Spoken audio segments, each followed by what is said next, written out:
Warning. The following footage was recorded over 2 years ago. I have never contracted, nor will I contract, a pandemical virus in search for content for a channel with no financial gain. Assuming this would be a real Bryce move. Don't be a Bryce. The Emperor's crib. I just saved your life. I just saved your life. What do you have to say? I just saved your life. I saved your life. I saved a life. I saved a life today. In China, when you get to do that.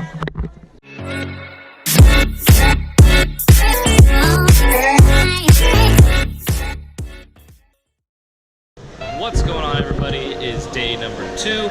I decided to not record that much after the Temple of Heaven because not much really happened. We just went to lunch, dinner, came back to the hotel. And see, what are we doing today? What are we gonna go see? The Forbidden City and Tiananmen Square. Yeah, we're gonna see like the big Forbidden City. The vegetarian lunch and baking duck for dinner. Yeah, the big festival. Yeah, that's kind of what I wanted. I didn't want to film the dinner yesterday because it wasn't really Chinese dinner. It was just American style. So tonight we have the Peking duck. So that's gonna be exciting.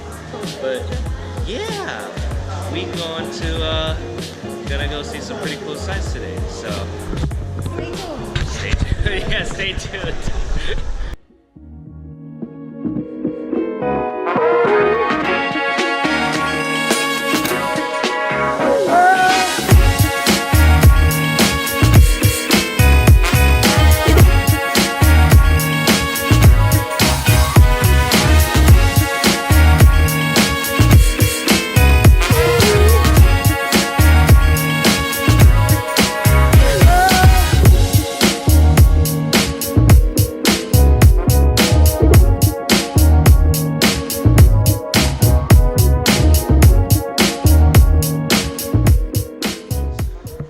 We are now at a famous site.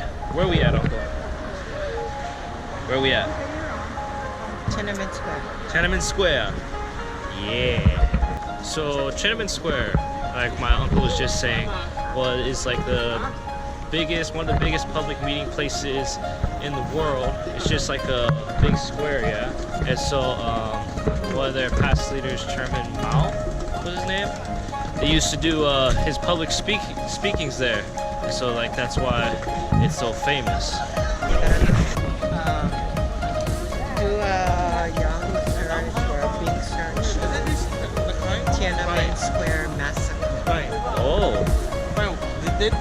Might have to look that up. Yeah, it's supposed to be one of the biggest public meeting places in the world. And we're about to come up to it, get you guys some cool shots of it.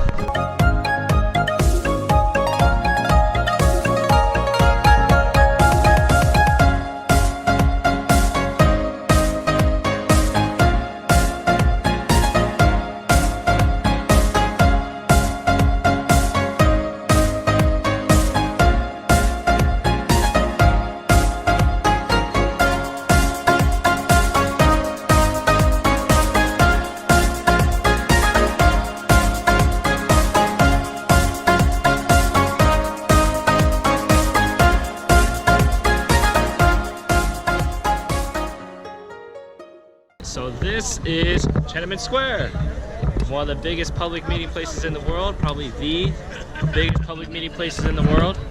And you got the Forbidden City right behind me over there. Okay. And our tour guide said about 51 million people can be inside here. And so you can see from the outside of the Forbidden City. Got all those viewing stands, so like they used to have a parade and they would view military demonstrations.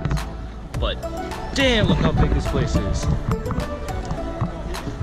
And, you know, Chinese get all that red. They get all the red across. And then they were saying that there was a student that stopped that attack, and he was standing right here over this road that we're about to cross to go into the Forbidden City.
So this big building up here is the Emperor's office. He did all of his office work up here.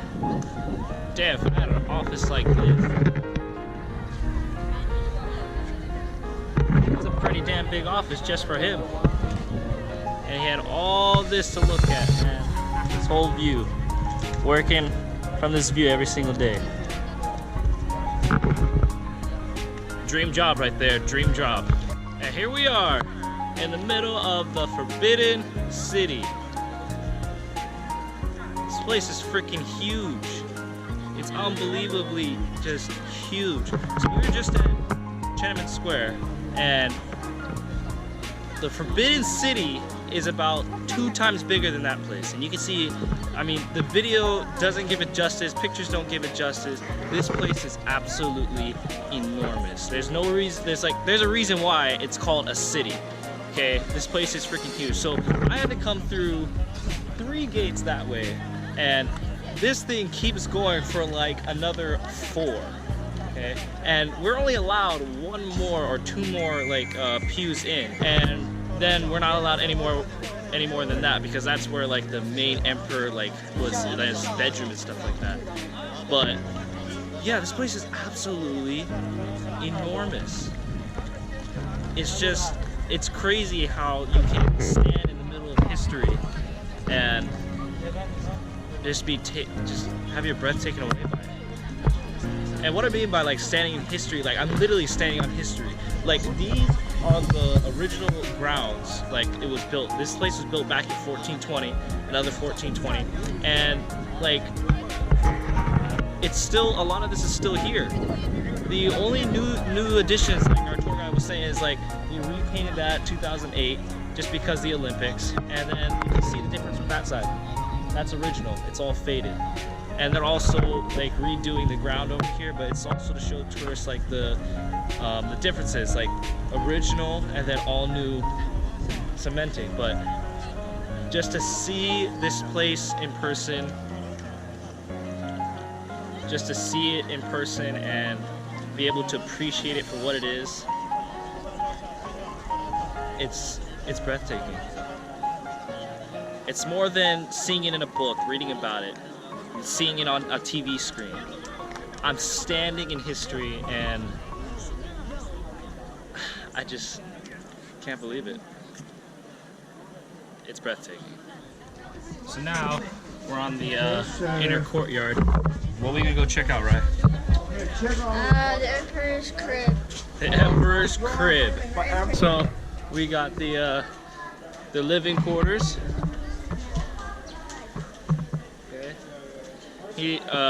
Concubines, a little over there, and then the Emperor and Empress on this side. We interrupt this program for an important news announcement.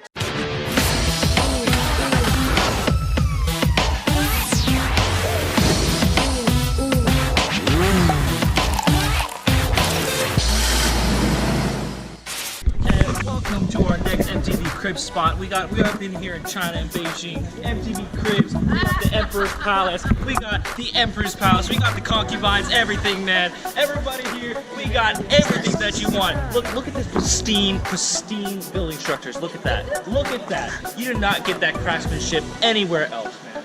Just look at it. Look, painting. Exquisite. Okay, you can't get anything better. Look at the outside. Look at this dragon. Like, oh my God, look at that. Wouldn't you want to wake up to that every single day? Look at that. Oh my God, amazing, pristine. Can't get anything better. China's the place to be. MTV Cribs. We out of here. Okay, we out. So now we go eat dinner, and we are going to eat Peking duck. What you gonna eat from the Peking duck, huh? Seafood, the ass. Seafood?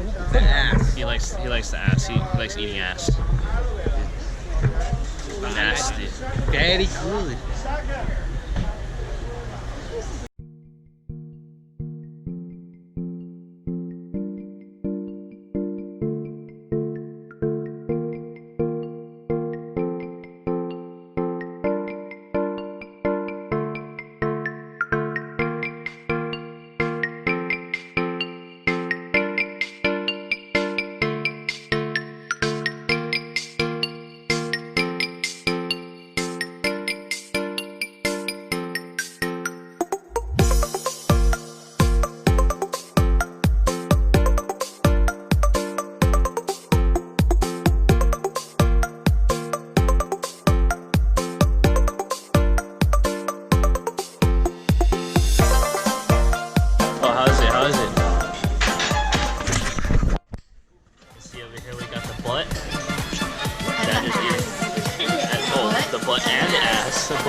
course, you can't fully immerse yourself into history in the Forbidden City without a little bit of ice cream from their very historical ice cream stand.